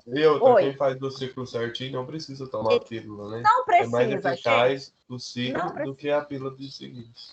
Não precisa. Eu prefiro que você faça sua pílula do que uma sobrecarga hormonal. Oi. Esse tipo de medicamento pode causar gravidez ectópica? Olha, a gravidez ectópica é uma coisa bem aquém, né? Não é que pode causar. A gravidez ectópica é quando o feto se implanta em alguma região fora do útero, saindo dos ovários, nas trompas, que aí tem que retirar cirurgicamente, é bem delicado. Pode causar... Na verdade, assim, eu tenho medo de afirmar, mas existe uma possibilidade disso acontecer, tá? Não é que vai... não é sempre, nada é certeza. Quando a gente fala que em sistema genital, gravidez, hormônio, nada é certeza, mas pode fazer. E eu não sei se vocês compreenderam a ideia da sobrecarga no ciclo hormonal. E as meninas também mentem, né, gente? Porque assim, ó, teve o contato sexual, em vez de tomar o medicamento no outro dia, ela vai tomar 1 semana depois, porque era para ela menstruar e não menstruou. Aí, amiguinho, se já tiver implantado, se o óvulo já tiver implantado ali, já tiver virado embrião, acabou, esse remédio não vai tirar, não, tá? Eu quero dizer para vocês que contraceptivo não necessariamente vai levar ao aborto. Então, a paciente pode usar os 9 meses de gestação e nem sempre vai fazer o aborto. Pode levar a sangramento, talvez, mas não necessariamente ao aborto, se é essa a intenção aí das meninas, tá? E aí eu vou puxar um gancho, mas quando eu for falar de hormônios, que é o ciclo hormonal em si, eu vou tornar a falar, porque às vezes está passando na cabeça de vocês aí. Qual a diferença do contraceptivo cartelinha, né, aquele uso diário, para injeção? Vocês sabem? Eu consigo ler os pensamentos pecaminosos de vocês, das perguntas que vocês vão me fazer. Nessa aula eu sempre consigo. Concentração hormonal deles, né? Concentração hormonal. Quem falou isso? Gustavo Rocha. Gustavo. Também, Não, Ele já trabalha na drogaria, não já? Tá lá no balcão. Ele é macaco velho, sabe mais que eu. Olha só, meninos, a diferença é que o comprimidinho, eu faço 1 dose por dia, durante 28 dias, né? E quando eu faço a injeção, eu faço aquela dose de canhão, que ela vai perdendo a concentração durante esse mês, durante esses 28 dias. Então, o que eu deveria tomar 1 por dia, quando eu faço a injeção, eu tomo 1 dose de canhão. Peraí que eu vou adivinhar mais uma pergunta, rapidinho. Eu deixo você perguntar. E aí você fala assim, professora, por que eu engordo quando eu faço injeção muito mais do que eu uso comprimido? A verdade é que a gente engorda pela boca, não vamos sair dessa regra. Tá? Engordar é pela boca. Eu não vou levantar pra vocês verem meu corpinho, tá? Engordar é pela boca. Mas, hormônio, a progesterona, ela faz retenção de líquido. E é verdade, sim, que a paciente pode ganhar peso com a sobrecarga da injeção, porque ela tem muito hormônio de uma vez só, e a paciente vai reter líquido e vai gerar esse ganho de peso. Não é para ser muito, mas a gente sabe que a paciente ganha muito peso no culote, tá? No culote, na barriga, por conta aí dessa sobrecarga hormonal. Mas não é para toda paciente. Algumas ganham, outras continuam mais. Oi. A senhora acredita que a injeção causa nódulo? Nódulo de quê e onde? Nos seios. Eu tenho 2 amigas e eu também tive nódulos no seio. E não sei se foi coincidência, mas eu tomei o primeiro mês, né, tranquilo. Tomei, passou semanas, eu dei um nódulo benigno no seio. Mas era um cisto líquido? Era... Precisou retirar ou ele sumiu? Não, eu tomei medicamento e ele sumiu. Minha outra amiga precisou retirar. Eu tratei com o oncologista Abimael, aqui de Anápolis, né? Ele é super contra injeção, ele pensa que é por causa da injeção. Olha só, gente, eu não posso afirmar, porque a literatura não vai falar isso pra gente. E eu sou muito base literatura, tá? Eu sou arcaica, eu já falei, eu tenho 40 anos, então eu sou velha, eu sou arcaica. Eu tenho medo. Quem falou comigo? Jaqueline, eu tenho muito medo, eu sou muito cautelosa com essa sobrecarga de injeção.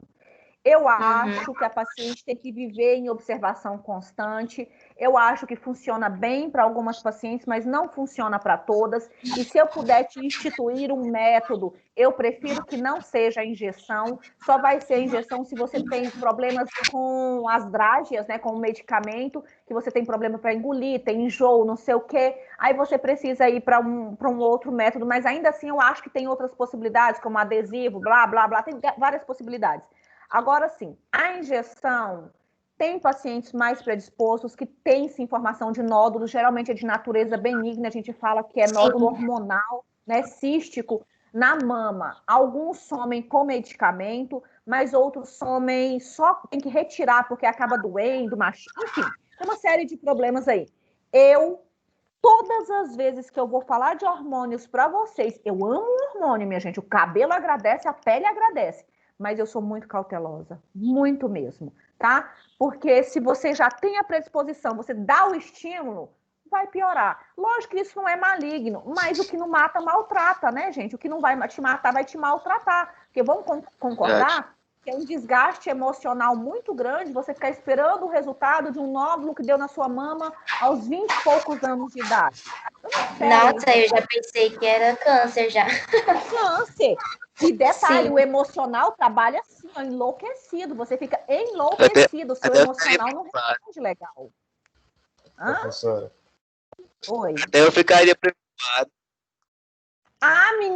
Meninos também dá nódulo na mama, tá? Não vamos ofender só as meninas, não. Os meninos também fazem, mas é cena para outro capítulo, é cena de outro capítulo, tá? Então, assim, meninas, pessoal que vai para farmácia, para drogaria, para balcão, tia véia, prima véia enjoada, que fica perguntando pra gente, assim, se tiver que usar, vamos fazer por dose, não vamos fazer sobrecarga, não. Sobrecarga é realmente para quem consegue. Não é para qualquer um, tá bom? Eu não gosto, não. Eu não gosto, não. Eu sou sistemática com hormônio, tá? Mas funciona bem para algumas pessoas. Igual, uma dúvida. Igual, geralmente, quando o ginecologista troca alguma anticoncepcional de alguma paciente minha, a gente recomenda um período de 3 meses de prevenção, né? Em relação à gravidez. Porque, geralmente, tem muito ginecologista que não fala nada, mas é recomendado 3 meses mesmo, né? Olha, a troca de medicamento... Ó, tem um cachorro bravo por aí. A troca de medicamento tem que ser feita com muita cautela, tá? Porque quando a gente está trocando de medicamento, tem que avaliar o organismo que está recebendo esse novo medicamento e, sobretudo, como que esse medicamento vai reagir. Se o intuito a troca do medicamento é para evitar a gestação, não é para tratamento reposição hormonal, se é para evitar gestação, eu aconselho muito um método de barreira, porque pode não dar certo, tá? Agora, se for com o intuito de reposição hormonal, meu querido, a gente vai dosar o hormônio dessa paciente, nós vamos fazer ultrassom de mama, nós vamos fazer mamografia dessa paciente para acompanhar, vamos olhar os ovários dela, porque algumas alterações desenvolvem muito rápido. Quem citou para mim aí o nódulo mesmo na mama, eu tenho certeza que foi uma coisa bem assim. No mês você não tinha nada, um mês e pouquinho depois o trem bapa, apareceu, você sentiu, né? Então é uma coisa assim bem expressiva mesmo. A sorte é que esse que bate o olho assim, ele é benigno. Quando a gente vê ele bem rápido, ele é benigno. Quando demora um pouco mais, né, aí a gente tem medo, tá bom? Eu coloquei essa figurinha aqui para vocês para me chamar a atenção de quando eu for falar de coleta, nem é aqui o organismo todo que eu quero te mostrar. É que quando eu for falar de coleta para vocês, se eu não lembrar, me chamem a atenção para aquelas pacientes que têm bexiga caída, lembra? Bexiga baixa? Lembram disso? Tia, velha, que teve 10 partos normal. Povo mais antigo, a avó e tal, teve parto normal, vai ter a bexiga baixa. E a bexiga é outra coisa que eu vou conseguir visualizar também quando eu vejo quando a minha paciente deita em posição ginecológica. O meu aluno enfermeiro deve saber me contar sobre isso. Ou não? Como, aluno professora? Bexiga, você já viu? Quando você estava fazendo coleta, você já viu alguma paciente que para coleta ginecológica tinha a bexiga, exteriorizava a bexiga? Ela saía? Já viram isso? Sim. Cena muito lamentável, né? Depois nós vamos trabalhar essa ideia lá quando a gente for fazer a coleta semana que vem. Eu quero que vocês não me deixem esquecer, porque por mais que a gente não entre, de repente não vá coletar, vocês vão instruir muitos pacientes por aí, tá bom? Ei, professora. Oi. Semana que vem já vai ser presencial ou não?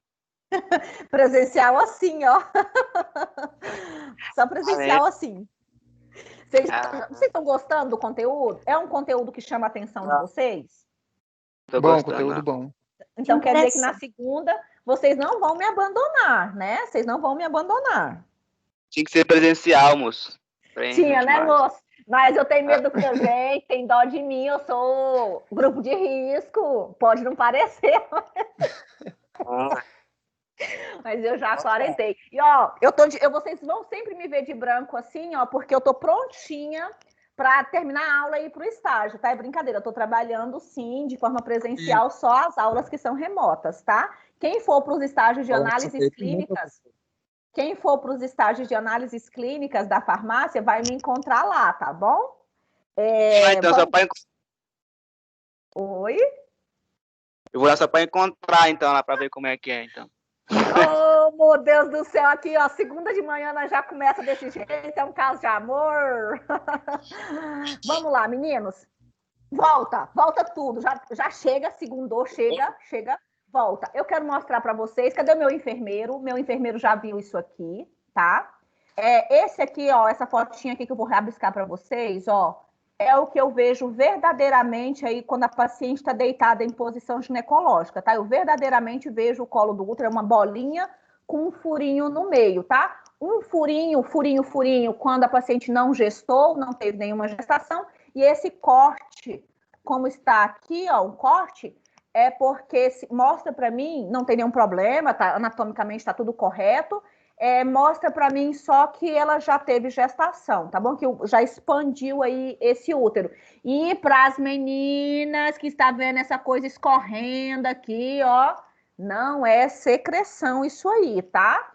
É muco que são produzidas para lubrificar a região genital e é produzido pelas células aí do canal. Semana que vem a gente vai trabalhar a celularidade, a gente começa essa ideia. Não quero vocês com nojinho. Uma coisa que eu não falei, eu vou falar agora, é que nós vamos desvestir da nossa ideia de pudor para a gente trabalhar essa disciplina. Não tem nenhuma criança aqui. Tudo que eu estou falando para vocês são ensinamentos racionais.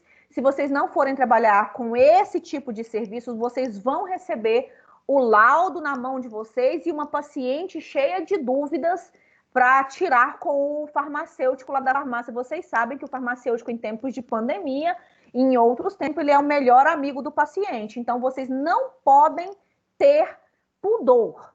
Tira isso da vida de vocês. Tira isso. Eu não tenho vergonha de conversar com vocês.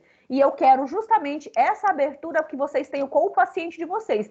Olhem sem julgar. Você não sabe por o que está atrás de nenhum paciente. Então, não julga. Faz a tua parte sem julgar, tá bom? Eu sou assim. Eu estou falando isso porque eu queria mostrar essa imagem aí para vocês.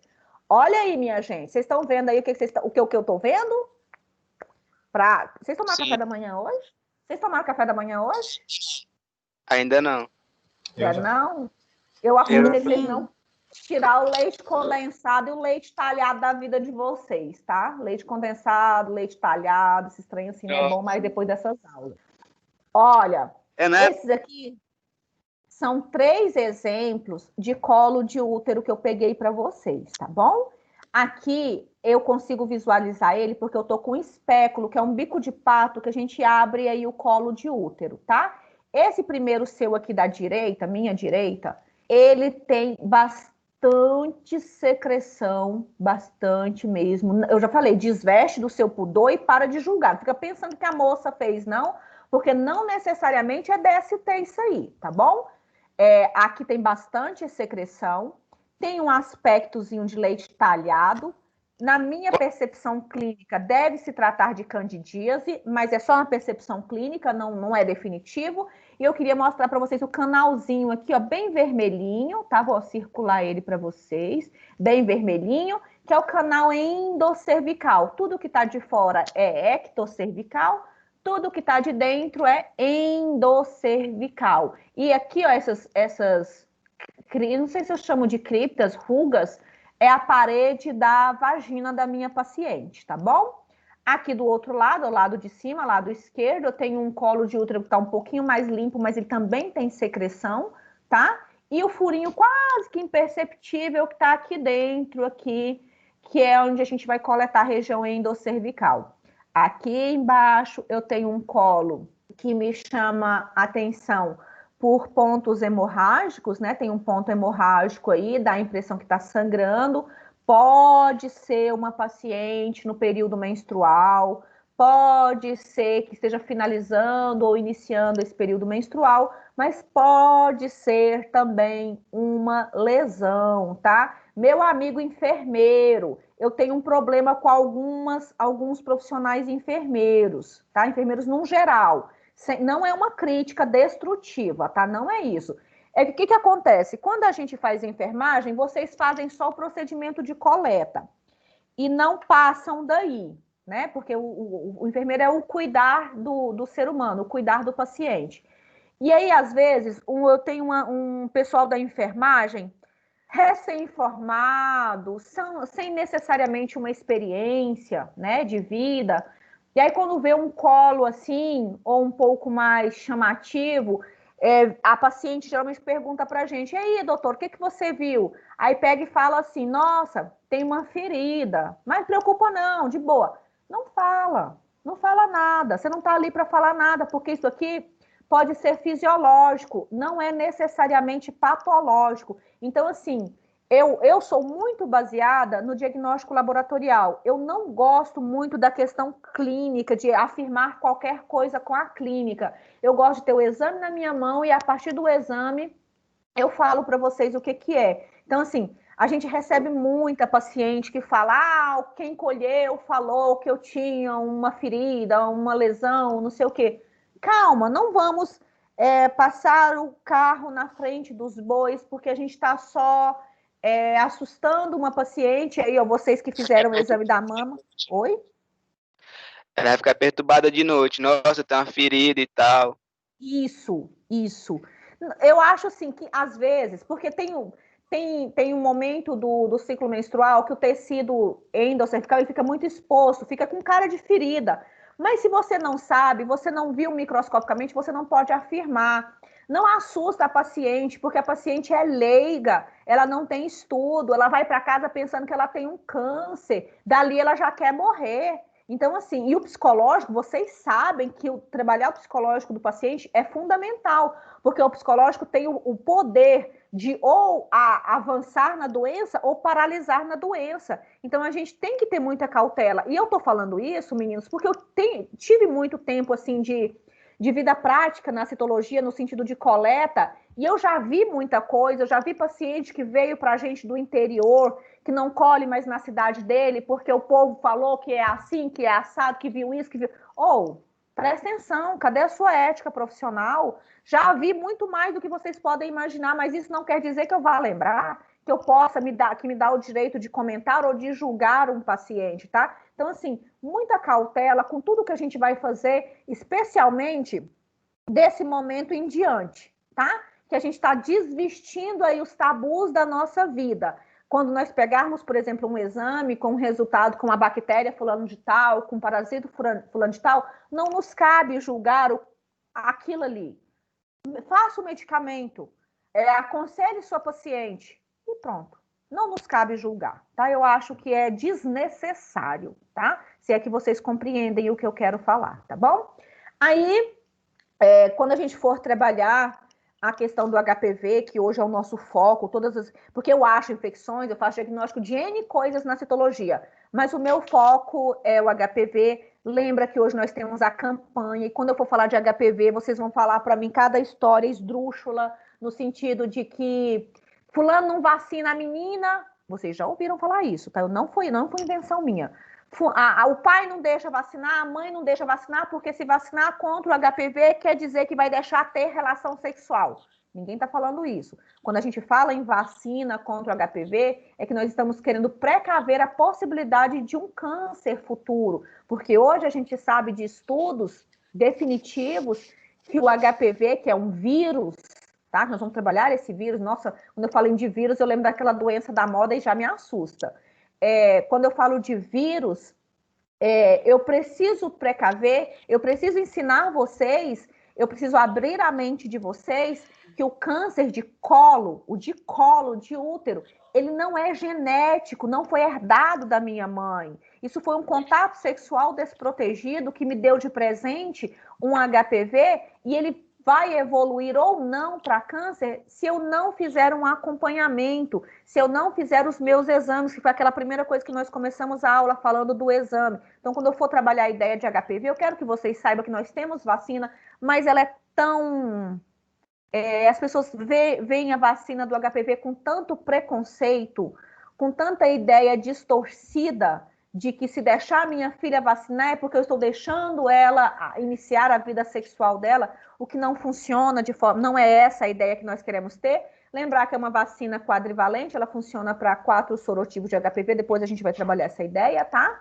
E que hoje, graças a Deus, é vacinado meninos e meninas. Quando começou a vacina, meu cabelo ficou de pé. Quando começou a era da vacina, meu cabelo fez assim, porque só vacinava menina, tá? Menina. E eu sempre achei aquela coisa muito louca. Como é que vacina só menina se os meninos são portadores assintomáticos e disseminadores do HPV? Eu preciso vacinar todo mundo. Se eu não quero que o vírus prolifere, eu preciso vacinar meninos e meninas. E pronto, e acabou. Graças a Deus que depois da primeira campanha, na segunda ou, se não me engano, na terceira campanha, já veio vacina para meninas e meninos. Depois eu quero trabalhar a ideia da vacina com vocês na escola, eu quero desmistificar isso aí com vocês. Por enquanto a gente está só fazendo um bate-papo. Hoje foi só bate-papo, né, gente? Nem foi aula, foi aula? Nem sei.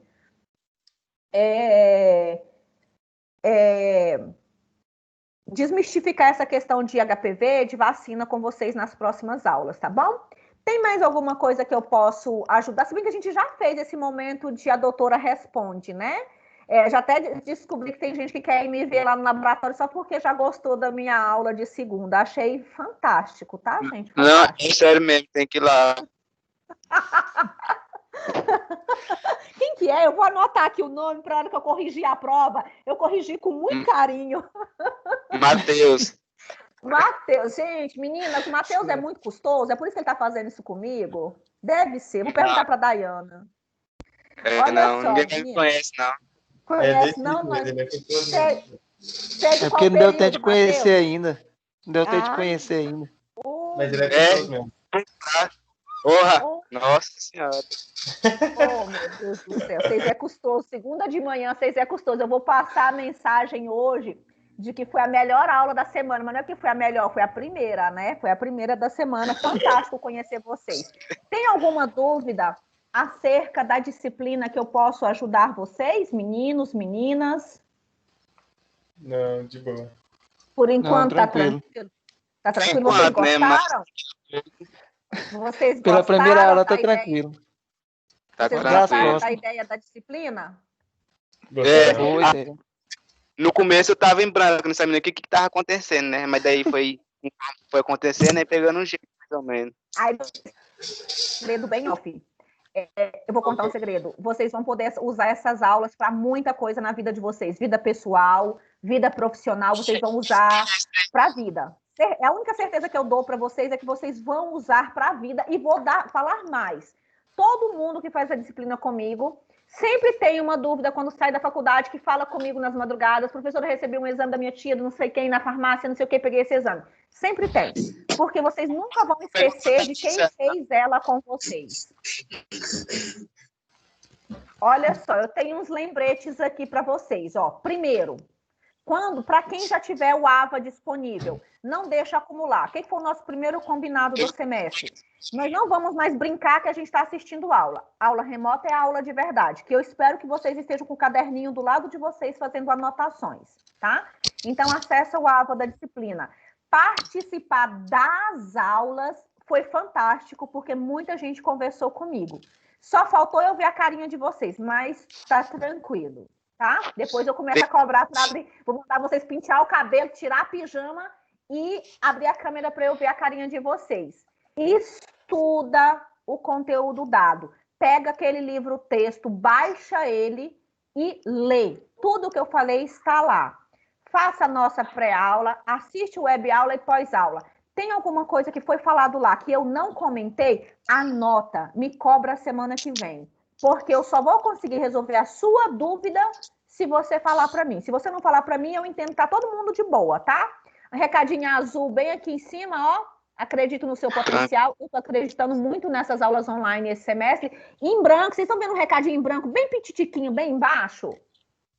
Tá vendo? Recadinho branquinho bem embaixo. Prometo só falar com ela por causa de urgência. Exatamente, tem o meu contato. Eu respondo todo mundo, só que eu respondo no meu tempo, tá? Eu respondo, mas respondo no meu tempo, que não é o tempo de vocês, com certeza. E eu deixei entre parênteses, prometo falar, vocês devem prometer para mim falar só se for urgente. Se não for, não precisa falar comigo. Nos outros semestres, eu fiz grupos. No outro semestre, eu fiz grupos. Porque a gente estava começando com essa questão de remoto. E eu achei tudo muito difícil, porque a gente saiu da sala de aula e veio para o remoto sem maiores explicações. Agora eu acho desnecessário. Meu telefone já está cheio de grupo de tudo que é coisa que existe na face da Terra por conta dessa pandemia. Então, eu não vou montar grupo da disciplina, a menos que seja muito necessário. Mas eu gostaria muito que os representantes das 3 turmas, que é do 2º, do 6º e do 7º, mandassem um oi para mim, no meu contato, falasse o nome e a série para mim agendar, porque caso seja necessário passar algum recado, eu passo para eles e eles repassam para todos vocês, tá bom? Mas se precisar, meu contato aí. E quando eu falo que eu respondo no meu tempo, é porque eu sou sonsa para responder, tá? Eu sou sonsa, eu leio e às vezes eu esqueço de responder as pessoas, faz parte, tá? Tudo bem? Ok? Tranquilo. Então, eu vou agradecer a presença de todos vocês. Não saiam ninguém ainda, que eu vou baixar a lista de frequência. E a lista de frequência tem que ser com vocês aí online, tá bom? Eu agradeço muito, muito, muito para quem acordou. Segunda, para me ver, todas as segundas, nesse mesmo bate-canal. Não me abandonem, nenhum de vocês que ficaram conversando comigo hoje. Vou passar um elogio por escrito para a Dayana, falar que vocês foram fantásticos hoje, tá? Fantásticos mesmo. Eu gostei verdadeiramente aí da presença de vocês na aula. Deixa eu só tirar essa página aqui. Foi boa demais. Foi boa demais? Foi. Ai, gente, eu amei no sentido de que... Pode falar. Em questão das atividades em sala de aula, elas terão que ser entregues no mesmo dia ou terá um prazo, por exemplo, passa hoje e pode ser entregue na terça? Anderson, eu ainda estou planejando, tá bom? Eu não gosto muito dessa coisa de um dia só, não. Eu tenho medo, porque a gente está vivendo um momento, eu não sei se todos vocês estão trabalhando, eu não sei como é que está a vida de vocês, mas alguns de vocês estão trabalhando e mudaram o horário, modificaram a vida de vocês. Então, assim, eu não gosto da questão de um dia. Eu vou me organizar até a semana que vem, já começo a passar... E é sempre assim, uma questão só, não é mais que isso. Mas eu vou deixar, de repente, uma semana, uma coisa assim, aí fecha, aí vai para a próxima, tá? Eu acho que é um tempo suficiente, tá bom? Ok, obrigado. Eu tenho medo dessa coisa de um dia só e aí acontece uma intercorrência com alguém, não dá para fazer. Eu sou meio cautelosa com isso. Mas, não sei, vamos trabalhar a ideia. Por enquanto, essa semana vocês estão bem tranquilos em relação a isso, tá? A partir da semana que vem eu já começo a falar para vocês o que tem para fazer. Outra coisa é que eu estou testando hoje, não sei se vocês viram, eu estou testando um fundo lá que não é a parede da minha casa, tá? Vou testar outros fundos para ver se fica bom. Nada, professora. Não tem nada não, estamos bravo aí. Depois eu mostro o fundo da minha casa. Professora, vai ficar salva essa aula no AVA? Minha querida Cássia, a aula está sendo gravada sim, tá? Assim que a gente descobrir como é que essa aula pode ser salva no AVA, eu aviso para vocês, mas eu estou deixando ela gravada sim, tá bom? Por cautela. Seu WhatsApp, seu DDD 62 mesmo? 62, estou aqui em Anápolis, tá bom? Estou em Anápolis, inclusive agora, daqui meia hora, eu estarei lá na Anhanguera, então, com os nossos estagiários. Eu não consegui achar seu WhatsApp pelo... Ó, a Leidiane já falou comigo. A Leidiane do 7º período já falou comigo, tá?